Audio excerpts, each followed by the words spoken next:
প্ৰকৃতিৰ বৈচিত্ৰ্য আৰু সীমাহীন সৌন্দৰ্যই যুগে যুগে মানৱ জাতিক বিমল আনন্দ দান কৰি আহিছে। জীৱশ্ৰেষ্ঠ বুলি সততে দাবী কৰি অহা মানৱ জাতিয়ে নিজ হাতে সৃষ্টি কৰা অনুপম সৃষ্টিকৰ্ম আৰু পৰিৱেশন প্ৰকৃতিৰ ওচৰত অতি তুচ্ছ। তাৰ প্ৰমাণ সময়ে সময়ে বিশ্বমানৱে পাই আহিছে। কিয়নো প্ৰকৃতি জগতখনি বিশ্ব নিয়ন্তাৰ অফুৰন্ত শক্তি আৰু সীমাহীন সৌন্দৰ্যৰ ভঁৰাল।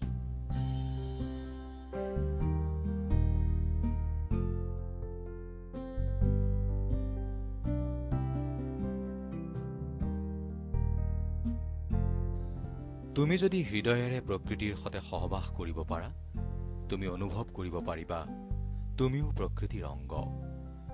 প্ৰকৃতি অবিহনে তুমি নিসংগ। প্ৰকৃতিৰ নৈসৰ্গিক মনোমোহা প্ৰাকৃতিক দৃশ্যৰে বৰদোৱাৰ ৰাজ্য এখন সন্তুলিত ৰাজ্য আছিল। বৰদোৱাৰ ৰাজ্যৰ সীমাই এক তাৎপৰ্য বহন কৰি আহিছে।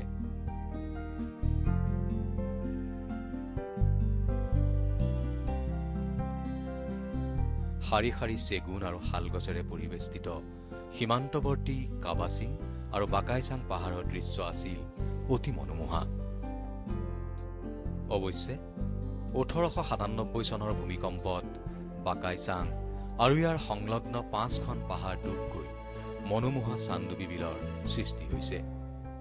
বিলটোৱে সভ্যতা আৰু সাংস্কৃতিক দিশত এক তাৎপৰ্য বহন কৰি আহিছে। অতীতত এইখণ্ড বৰদোৱা ৰাজ্য আছিল। বৰদোৱা ৰাজ্য স্বতন্ত্ৰ ৰাজ্য আছিল। এই ধনে ধানে আৰু সৈন্য বলে নিজস্ব এটা গতি আছিল, যাৰ ফলত শৰাইঘাটৰ যুদ্ধৰ সময়ত মহাবীৰ লাচিত বৰফুকনক বৰদোৱা ৰাজ্যৰ পৰাও সৈন্য সামন্তে সহায় কৰিছিল। কালক্ৰমত বৰদোৱা ৰাজ্যৰ বৃহৎ এটা অংশ খাচী ৰজাৰ দখললৈ যায়। খাচী ৰজাৰ দখললৈ গ'লেও তেওঁলোকে বছৰত মাত্ৰ এমাহ বা দুমাহ থাকি ইয়াত খাজানা আদায় কৰিছিল আৰু তাৰ পাছত তেওঁলোক নিজ ৰাজ্যলৈ গুচি গৈছিল। এইদৰে থকাৰ সময়ত নিজ ৰাজ্যৰ যি অৰণ্যভূমি, যি সম্পদ ৰজাঘৰীয়াই প্ৰজাঘৰীয়াই মিলি ৰক্ষা কৰিছিল। ইয়াৰ পাছত ব্ৰিটিছসকল আহিল। ব্ৰিটিছসকলৰ দিনতো আমি দেখিবলৈ পাইছোঁ তেওঁলোকে অৰণ্যভূমি ৰক্ষা কৰাত বিশেষ গুৰুত্ব দিছিল। আৰু ইয়াত সেই সময়তেই আমাৰ ইয়াত অন্তত কুলচী বনাঞ্চলত প্ৰথম চেগুন গছ ৰোপণ কৰিছিল আৰু এইদৰে গোটেই বনাঞ্চলটো ব্ৰিটিছসকলে ৰক্ষা কৰিছিল। তেওঁলোক যোৱাৰ পিছত স্বাধীন ভাৰতৰ স্বাধীন গভৰ্ণমেণ্টৰ দিনত আমি দেখিবলৈ পাইছোঁ প্ৰথম অৱস্থাত ঠিকেই আছিল। ইয়াৰ জলাশয়ে হওক, পাহাৰ অঞ্চলেই হওক, ভৈয়াম অঞ্চলৰে হওক, এই সম্পদবিলাক ৰক্ষা হৈছিল।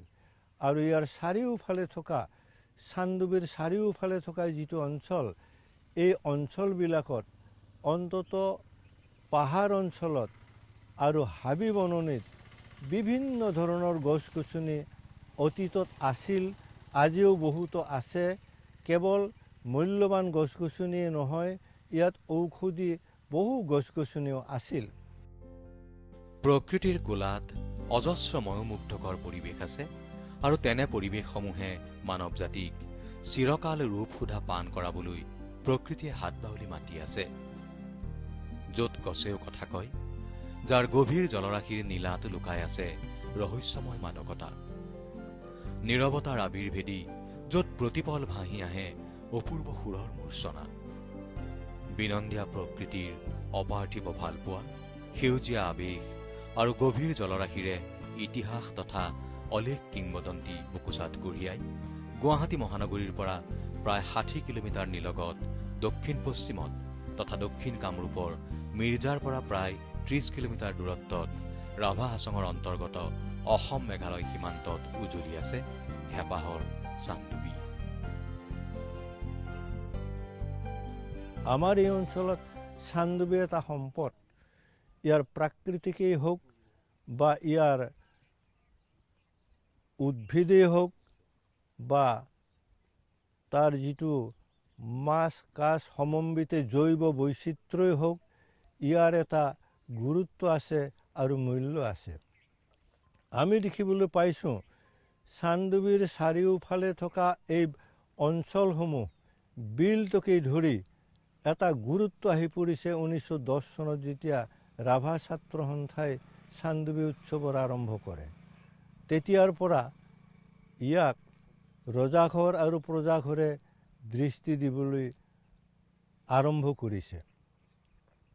চানডুবিৰ পৰা যিটো আমাৰ ৰাইজে পাব লগা সম্পদ, বিশেষকৈ যি আমাৰ মেলা আৰম্ভ হৈছে বা উৎসৱ আৰম্ভ হৈছে, তাৰ পৰা অঞ্চলটোত এটা সাংস্কৃতিক সমন্বয় ঘটিছে আৰু লগতে ব্যৱসায় বাণিজ্যৰ প্ৰতি এটা আগ্ৰহ হৈছে বা দুই পইচা অৰ্জন কৰিবলৈ সক্ষম হৈছে আৰু লগতে বিলটোৰ প্ৰতি ৰাজ্য চৰকাৰ আৰু ৰাইজক দৃষ্টি আকৰ্ষণ কৰিবলৈ সক্ষম হৈছে।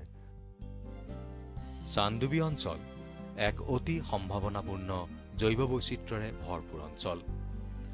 সমগ্ৰ অঞ্চলটোত লুকাই থকা বিপুল জৈৱ বৈচিত্ৰ্যসমূহৰ উদ্ঘাটন আৰু সংৰক্ষণৰ ক্ষেত্ৰত বৰদুৱাৰ ভোলাগাঁও ৰাভা আঞ্চলিক ছাত্ৰ সন্থাই গুৰুত্বপূৰ্ণ ভূমিকা গ্ৰহণ কৰি আহিছে।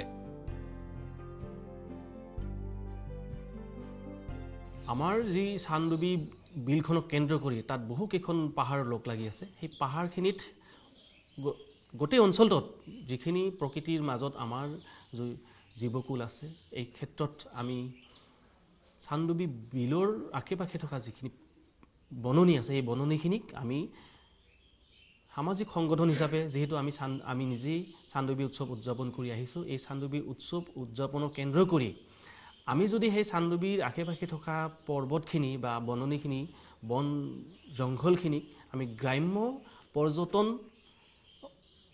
গ্ৰাম্য অভয়াৰণ্য হিচাপে গঢ়ি তুলিবৰ কাৰণে আমি প্ৰচেষ্টা অব্যাহত ৰাখিছোঁ। আৰু এই বিষয়ে আমি বিভিন্ন বিভাগসকলকো আমি যোগাযোগ কৰিছোঁ আৰু বিভিন্ন ধৰণৰ এই ক্ষেত্ৰত কাম কৰি যিসকল অসমৰ অভিজ্ঞ ব্যক্তিসকলে প্ৰকৃতি সংৰক্ষণৰ ক্ষেত্ৰত তেওঁলোকে কাম কৰিছে, সেই তেনেকুৱা ধৰণৰ ব্যক্তিসকলকো আমি যোগাযোগ কৰি আছোঁ। আমি কেনেধৰণে আমাক দিহা পৰামৰ্শ বা আমাক কেনেধৰণে সহযোগিতা আগবঢ়ালে আমি এই কামখিনিকো আগবঢ়াই নিব পাৰিম, এইখিনিতো আমি চেষ্টা অব্যাহত ৰাখিছোঁ। চানডুবি অঞ্চলটো বিভিন্ন মূল্যৱান গছ গছনিৰে এটি বৃহৎ ভৰপূৰ অঞ্চল।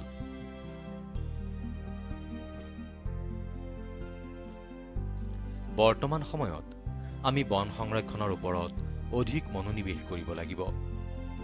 বন সংৰক্ষণ এটি মহৎ কাৰ্য। মানুহ, জীৱ জন্তুৰ বাবে লাগতিয়াল অসংখ্য বস্তু আমি দেখি থকা পাহাৰ পৰ্বতৰ বন বননিত পাওঁ। গতিকে ইয়াক সংৰক্ষণ কৰাত অধিক মনোনিৱেশ কৰাটো অত্যন্ত জৰুৰী। জীৱৰ জন্ম, প্ৰতিপালন আৰু বংশবৃদ্ধিৰ বাবে অৰণ্য এখন ঘৰৰ নিচিনা। এই বনাঞ্চলবোৰ কিমান মূল্যৱান আমি ভাবি চোৱাৰ প্ৰয়োজন। কাৰণ বিভিন্ন প্ৰকাৰৰ উদ্ভিদ আৰু প্ৰাণীৰ বাসভূমি এই অৰণ্য। অৰণ্যত জন্মা বহু গছ গছনিয়ে বিভিন্ন প্ৰকাৰৰ বিষাক্ত গেছ শোষণ কৰি বায়ুমণ্ডল বিশুদ্ধ কৰি ৰাখে। বন সংৰক্ষণৰ ক্ষেত্ৰত বন বিভাগৰ যথেষ্ট কৰণীয় থাকে, যি কাৰ্যই বন এখনক সংৰক্ষণ কৰি ৰাখিব পাৰে। বৰ্তমান কালত আমাৰ ফৰেষ্ট ডিপাৰ্টমেণ্টৰ ফালৰ পৰা এইটো সংৰক্ষিত কৰিবৰ বাবে আমি বহু ধৰণৰ প্ৰচেষ্টা চলাই আছোঁ। যোনটো আমাৰ সময়মতে পেট্ৰলিং চলা হয়, সময়মতে আমাৰ ফৰেষ্ট ষ্টাফ, বেটেলিয়ন ষ্টাফ, আমাৰ সকলো ফ্ৰণ্টলাইন ষ্টাফে সময়মতে আমাৰ ইয়াতে পেট্ৰলিং কৰে আৰু আমাৰ ৰাইজৰ সহযোগিতাটো বহুখিনি কাম কৰা হৈছে। ইয়াতে আমাৰ সময়ে সময়ে এৱেৰনেছ কেম্প ইয়াতে পতা হৈছে, যি ফলত আজি ইয়াতে এটা ইক' টুৰিজম গঢ়ি উঠিছে। আৰু প্ৰত্যেক বছৰত জানুৱাৰী মাহৰ প্ৰথম সপ্তাহত ইয়াতে চানডুবি ফেষ্টিভেল পতা হয়। আজি লাষ্ট 10 বছৰত ইয়াতে চলি আহি আছে আৰু বহুত ছাকচেছো হৈছে, যি কাৰণত আমি অসমৰ মানুহে চানডুবি বিলটো এতিয়া মানে জনাজাত হৈছে। তাৰ কাৰণে আমাৰ বহুতো উপকৃত হৈছে লোকেল মানুহখিনি, যাৰ কাৰণে জীৱিকা পাইছে। আৰু জীৱিকা পোৱাৰ ফলত মানুহবিলাকে ইয়াতে গছৰ মূল্যটো বুজি পাইছে, কি গছ থাকিলেহে আমি থাকিম।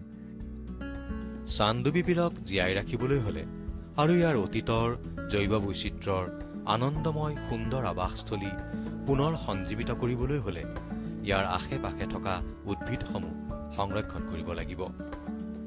উদ্ভিদ অবিহনে জৈৱ বৈচিত্ৰ্যৰ আন সমলসমূহ অসাৰ। বৰ্তমান সময়ৰ সকলো উদ্ভিদ মূল্যৱান যদিও আমি গুণগত দিশৰ পৰা উদ্ভিদসমূহ বেলেগে বেলেগে ব্যৱহাৰ কৰি আহিছোঁ। ঔষধি উদ্ভিদৰ প্ৰচলন পুৰণি কালত ঋষিমুনিসকলৰ দিনৰ পৰাই ব্যৱহৃত হৈছিল বেমাৰৰ নিৰাময়ৰ হেতুকে।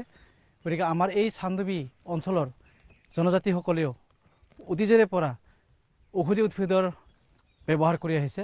তাৰ গুণাগুণ তেখেতসকলে বুজি পায়। তেখেতসকলে বিভিন্ন বেমাৰত বিভিন্ন ধৰণৰ ঔষধি উদ্ভিদ বেমাৰৰ নিৰাময় হিচাপে ব্যৱহাৰ কৰি আহিছে। আৰু সেই ঔষধি উদ্ভিদ আমাৰ এই চান্দুবি বিলৰ আশে পাশে যিমান জনজাতি মানুহ আছে সেই জনজাতিসকলে ঔষধি উদ্ভিদ বিভিন্ন প্ৰকাৰৰ ইয়াত চিনাক্ত কৰিছে আৰু তেখেতসকলে ব্যৱহাৰ কৰি আহিছে। আৰু সেই ঔষধি উদ্ভিদবিলাকৰ মূলত হৈছে মোটামুটি আমাৰ কাটা চিঙা পাহাৰত আমাৰ জনজাতি মানুহ যিহেতু পাহাৰত যায়, পাহাৰ বিভিন্ন ধৰণৰ কাম কৰিব যায়, যিহেতু তেখেতসকলে কৰ্মজীৱনৰ মাজতে চলি যায় আৰু পাহাৰত যায়। গতিকে তেখেতসকলৰ হঠাৎ যদি কটা চিঙা হয় তেতিয়াহ'লে তেখেতসকলে বিভিন্ন ধৰণৰ ঔষধি উদ্ভিদ চিনাক্ত কৰি তেখেতসকলে তাক ব্যৱহাৰ কৰি সফল পাই আহিছে। আমাৰ যি এই অঞ্চলৰ গোটেই বেছি সংখ্যক মানুহ বনভূমিত বাস কৰে, প্ৰায় বেছি সংখ্যক মানুহ বনভূমিত বাস কৰে। আৰু বনৰ পৰা যিখিনি উৎপাদিত যেনে কচু ঢেকীয়াকে আদি কৰি বিভিন্ন প্ৰজাতিৰ আলু এনেধৰণৰ খায়ো আমাৰ আগতে মানুহ জীৱন নিৰ্বাহ কৰিছিল। গতিকে আমাৰ যিখিনি মানুহ বনত থাকে প্ৰায় বনৰ লগতে সংযোগ হৈ আছে। বিভিন্ন সময়ত যেনে প্ৰাথমিক চিকিৎসা হিচাপে বনতে আমাৰ যিবিলাক আমাৰ ঔষধি উদ্ভিদ আছে, প্ৰাথমিক চিকিৎসা হিচাপে আমাৰ জনজাতীয় মানুহখিনি অঞ্চল যিহেতুকে জনজাতীয় মানুহ, প্ৰথম অৱস্থাত চিকিৎসা কিন্তু বনৰ পৰা যিখিনি হয় সেইখিনি প্ৰাথমিকভাৱে চিকিৎসা পদ্ধতিত ব্যৱহাৰ কৰে। গতিকে এনে ক্ষেত্ৰত আমাৰ বন একেবাৰে অপৰিহাৰ্য। বন ধ্বংস হ'লে আমাৰ মানুহ চলি থকাত নিশ্চয় অসুবিধা হ'ব। এতিয়াও আমাৰ মানুহ উদ্যোগ আদিৰ প্ৰতি ভাল নাপায়। যিমানে আমাৰ বনত মানে অৰণ্য হয় সিমানে আমাৰ মানুহ এতিয়াও ভাল পায়। পুৱতিৰ এন্ধাৰ ফালি দোকমোকালিতে পূবৰ আকাশ সেন্দুৰীয়া কৰি আৰ্দ্ৰভূমিৰ বুকুৰ মাজেৰে হেঙুলিয়াই উঠিছে পুৱতিৰ সুৰুজ। হেঙুলীয়া পোহৰ হ্ৰদৰ পানীত চিকমিকাই নাচোন ধৰিছে। তাৰ পৰশতে ভিন্নৰঙী মাছবোৰ উত্ৰাৱল হৈ সাঁতুৰি ফুৰিছে। বিলৰ পাৰত পানী জুঁৱলিত শালিকা ঘনচিৰিকা আদি কৰি সৰু বৰ ভিন্নৰঙী চৰাইবোৰে কোঢ়াল কৰি গা টনকিয়াল কৰিবলৈ লাগি যায়। চান্দুবি বিলৰ পাৰৰ ডাঠ অৰণ্যখনত হঠাতে জাক জাক বান্দৰে কোলাহল কৰি উঠে। তাতে চক খাই অৰণ্যৰ ওখ শালগছবোৰত জাক জাক বনৰীয়া পক্ষী আকাশলৈ উৰা মাৰে। তাৰে এজাক বগলী ৰঙচুৱা আকাশ ভাঙি কিছুবেলি পৰিভ্ৰমী আহি বিলৰ পাৰত অৱতৰণ কৰেহি। প্ৰকৃতি আৰু মানুহৰ মাজত এটা নিবিড় সম্পৰ্ক। প্ৰকৃতি অবিহনে মানুহ জীয়াই থকাটো সম্ভৱ নহয়। গতিকে এই প্ৰকৃতি আৰু মানুহৰ সম্পৰ্ক, এই সম্পৰ্কখিনিৰ মাজতে যিহেতু আমি জীয়াই থাকিব লাগিব, গতিকে আমি প্ৰকৃতি সংৰক্ষণৰ কথাটোৰ ওপৰত বিশেষকৈ জোৰদাৰ এটা প্ৰচাৰ অভিযান আমি ইতিমধ্যে আৰম্ভ কৰিছিলোঁ। আৰু সেই ক্ষেত্ৰৰ ভিত্তিত হিচাপে আমি চান্দুবি অঞ্চলক প্ৰকৃতি সংৰক্ষণৰ এটা ক্ষেত্ৰ হিচাপে ধৰি লৈ আমি প্ৰকৃতি সংৰক্ষণৰ কথাটো ইতিমধ্যে আগবঢ়া হৈছিল। এই কাৰণে যে প্ৰকৃতি যি অসমত বা বিশ্বত ক্ৰমান্বয়ে হ্ৰাস হৈ গৈছে, এই হ্ৰাস হৈ যোৱা প্ৰকৃতিৰ ফালৰ পৰা মানুহ আৰু পৃথিৱীখন জীয়াই থকাত এটা যি ক্ষতিকাৰক পৰিস্থিতি হৈছে, প্লাষ্টিক আৱিষ্কাৰে, প্লাষ্টিক ব্যৱহাৰে আমাৰ মানুহৰ জীৱন ধাৰণাত যি প্ৰভাৱ পেলাইছে, গতিকে প্ৰকৃতি সংৰক্ষণৰ কথাটো আমি খুব জোৰ দিবলগীয়া হৈছে। আৰু যিহেতু আমি পৰিসৰ হিচাপে চান্দুবি ক্ষেত্ৰখনক লোৱা হৈছে, ইয়াত চান্দুবি ক্ষেত্ৰখনত থকা গোটেই মানুহখিনিক প্ৰকৃতি সংৰক্ষণৰ ক্ষেত্ৰত আমি সচেতনতা আমি ইতিমধ্যে আনিবৰ কাৰণে প্ৰচাৰ অভিযান বা বিভিন্ন কথা বতৰা মেল মিটিং আমি কৰিছোঁ। গতিকে ইয়াত আমি ফল এইখিনিয়ে পাইছোঁ যে চান্দুবি এলেকাৰ জনসাধাৰণক প্ৰকৃতি সংৰক্ষণৰ কৰাৰ বক্তব্য বা মেছেজ মত দিয়াৰ পিছত এইখিনিয়ে পাইছোঁ যে ইয়াৰ মানুহে কিছু সংৰক্ষণৰ ক্ষেত্ৰত আগবাঢ়ি আহিছে। বিনন্দীয়া ৰূপ মধুৰতাৰে ভৰি থকা চান্দুবিয়ে সদায় আকুলতাৰে হাত বাউলি মাতে প্ৰতিগৰাকী জিজ্ঞাসু ব্যক্তিক। বুৰঞ্জীৰ তথ্যমতে 1897 চনৰ 12 জুনৰ সন্ধিয়া হোৱা প্ৰবল ভূমিকম্পৰ ফলত সৃষ্টি হৈছিল চান্দুবিৰ। ইতিহাসে ঢুকি নোপোৱা এই চান্দুবি বিলক লৈ কিংবদন্তীয়েও বহু কথাই কয়। শ্ৰী নদীটো আগতে খাচিয়াজন্তীয়া পাহাৰৰ শ্বিলঙৰ ওচৰৰ পৰা বৈ আহি উকিয়ামৰ ফালেদি আহি দুটা আৰু নদীৰ লগত লগ লাগি তিনিটা নদী হৈ কুলচি নাম লৈছিল প্ৰথমতে। তাৰপাছত তাৰ আগতে শ্ৰী নদী হৈয়ে এইখন বিলৰ মাজেৰে বৈ গৈ জংঘলখিনি, এতিয়া জংঘল হৈছে, সেই জংঘলবিলাকৰ মাজেৰে বৈ গৈ লোহাৰঘাটৰ ওচৰত কাংকৰ সাগৰ এখন আছিল, সেই কাংকৰ সাগৰত পৰিছিল। আৰু কাংকৰ সাগৰৰ মাজেৰে চম্পক নামে নগৰখনৰ পৰা, যিখন আজিকালি ছয়গাং বুলি কওঁ, তাৰ পৰা মানুহবিলাক আহি ইয়াৰ অঞ্চলৰ ওচৰত বিশেষকৈ এইখন ঠাইত নাম নগৰ, এইখন ঠাইতে বেহা বেপাৰ কৰি মানুহক যিবিলাক বস্তু লাগে সেইবিলাক দি আৰু ইয়াৰ পৰা তেওঁলোকে অন্য বস্তুবিলাক লৈ গ'লে তেওঁৰ নগৰৰ তাকেলৈ গৈছিল। চান্দুবি বিলখনৰ নৈসৰ্গিক সৌন্দৰ্য ধৰি ৰাখিবলৈ বৰদুৱাৰ ভোলাগাঁও আঞ্চলিক ৰাভা ছাত্ৰ সন্থাৰ উদ্যোগ আৰু নেতৃত্বত অন্যান্য সহযোগী সংগঠন, স্থানীয় সংঘ আৰু অঞ্চলটোৰ ৰাইজৰ সহযোগত 2010-11 বৰ্ষৰ পৰা চান্দুবি উৎসৱ পালন কৰি অহা হৈছে। এই উৎসৱৰ উদ্দেশ্য চান্দুবি বিলখনৰ আশে পাশে বসবাস কৰি অহা বিভিন্ন জাতি জনগোষ্ঠীৰ লোকসকলৰ পৰম্পৰাগত কৃষ্টি সংস্কৃতিৰ প্ৰচাৰ আৰু প্ৰসাৰ, চান্দুবিৰ সংকটাপন্ন জৈৱ বৈচিত্ৰ্যৰ সুৰক্ষা তথা সংৰক্ষণৰ ব্যৱস্থাৱলী উদ্ভাৱনৰ বাবে প্ৰকৃতিপ্ৰেমী আৰু বিশেষজ্ঞ ব্যক্তিসকলক আগ্ৰহী কৰা, স্থানীয় লোকসকলৰ হস্ত আৰু কুটিৰ শিল্প উৎপাদনৰ বাবে নতুন নতুন উপভোক্তাৰ সৃষ্টি কৰা আৰু তেওঁলোকক আৰ্থিকভাৱে লাভান্বিত কৰা, চান্দুবিক বিভিন্ন শাখাৰ পৰ্যটনস্থলী হিচাপে গঢ়ি তোলা, উঠি অহা চামৰ বিভিন্ন দিশত প্ৰতিভা বিকাশৰ সুযোগ প্ৰদান কৰা ইত্যাদি। চান্দুবি এৰিয়াৰ অঞ্চলৰ ৰাইজক নিজৰ গাঁওখনক এখন অৰণ্য হিচাপে গঢ়িব লাগে। কাৰণ এতিয়া পৰ্যটন ক্ষেত্ৰ এখনত প্ৰকৃতি সংৰক্ষণৰ কথাটো জড়িত হৈ আছে। প্ৰকৃতি সংৰক্ষণৰ কথাটো জড়িত হোৱাৰ লগে লগে ইয়াত গছ গছনি সংৰক্ষণৰ কথাটো জড়িত হৈ আহিল। আৰু গছ গছনি এতিয়া মানুহ বা পৰ্যটকে গছ গছনি থকা অঞ্চলবিলাকত ভ্ৰমণ কৰি যথেষ্টখিনি আমোদ পায়।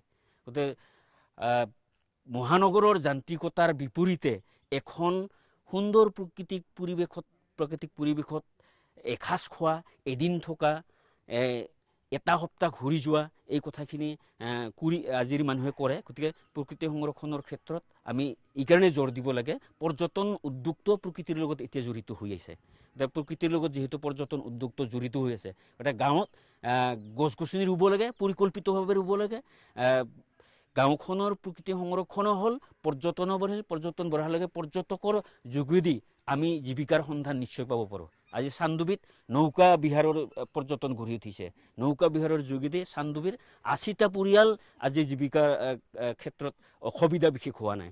ইয়াত যদি পৰ্যটক আকৌ আহে, ইয়াৰ স্থানীয় পিঠাপনা, ইয়াৰ জনজাতীয় পিঠাপনা, অসমৰ পৰম্পৰাগত খাদ্য, এই সম্ভাৰখিনিও পৰ্যটকৰ ক্ষেত্ৰত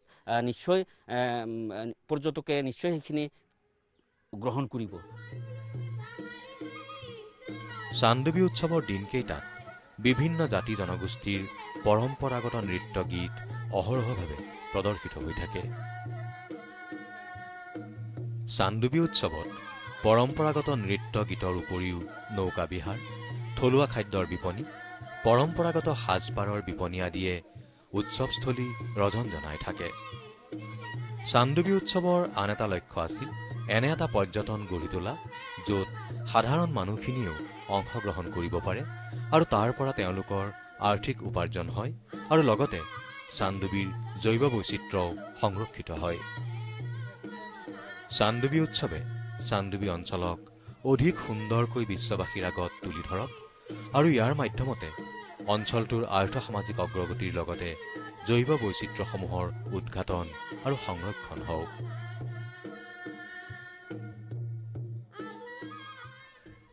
চান্দুবীৰ যি জৈৱ বৈচিত্ৰ্য অতি চহকী জৈৱ বৈচিত্ৰ্য আৰু ইয়াৰ এই জৈৱ বৈচিত্ৰ্যতা তথা ইয়াৰ যি প্ৰাকৃতিক সম্পদ এই সম্পদক লৈ পেলাই ইক'টুৰিজিম হোৱাৰ যথেষ্ট সম্ভাৱনা আছে আৰু সেই উদ্দেশ্য আগত ৰাখি আমি চান্দুবী উৎসৱৰ আয়োজন কৰিছিলোঁ।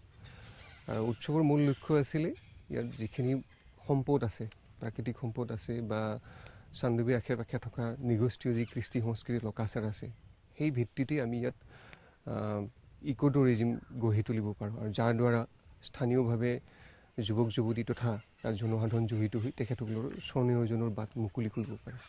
আৰু ইতিমধ্যেই এই 10 বছৰীয়া পৰিক্ৰমাৰে আমি দেখিছোঁ আমাৰ ৰাইজ সচেতন হৈছে, প্ৰাকৃতিক সম্পদৰ ক্ষেত্ৰত ৰক্ষণাবেক্ষণৰ ক্ষেত্ৰত তেখেতসকল যথেষ্ট সচেতন হৈছে, চান্দুবীৰ ক্ষেত্ৰত সচেতন হৈছে।